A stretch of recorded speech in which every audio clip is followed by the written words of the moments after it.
பள்ளிகளில் அதிகரித்து வரும் பகடிவதை மற்றும் வன்முறை சம்பவங்களை கட்டுப்படுத்தும் முயற்சியாக 16 வயதுக்கும் குறைவானவர்களுக்கு விவேக கைபேசி பயன்பாட்டை தடை செய்ய அரசாங்கம் பரிசீலித்து வருகிறது. பிரதமர் டாக்டர் ஸ்ரீ அன்வார் இப்ராஹிம் அதனை தெரிவித்திருக்கிறார். சமூக ஊடகங்கள் மற்றும் இணைய விளையாட்டுகள் குழந்தைகளின் நடத்தை மீது பெரும் தாக்கத்தை ஏற்படுத்தி சில சமயம் குற்றச்செயல்களுக்கும் வழிவகுக்கின்றன. இதனை கையாளும் உடனடி நடவடிக்கைகளில் ஒன்றாக இளம் மாணவர்கள் விவேக கைபேசி பயன்படுத்துவதை கட்டுப்படுத்தும் யோசனை ஆராயப்படுகிறது என்றார் அவர்.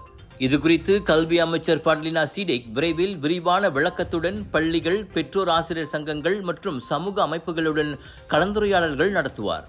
இதனிடையே பள்ளி நிர்வாகிகள் பள்ளியின் பெயர் கெட்டுவிடக்கூடாது என்பதற்காக துன்புறுத்தல் சம்பவங்களை மறைப்பது குற்றமாக கருதப்படும் என்றும் பிரதமர் எச்சரித்தார். சிறிய பிரச்சனைகள் புறக்கணிக்கப்படும் போது பெரிய பிரச்சனைகளாக அவை மாறிவிடும் என்றார் அவர்.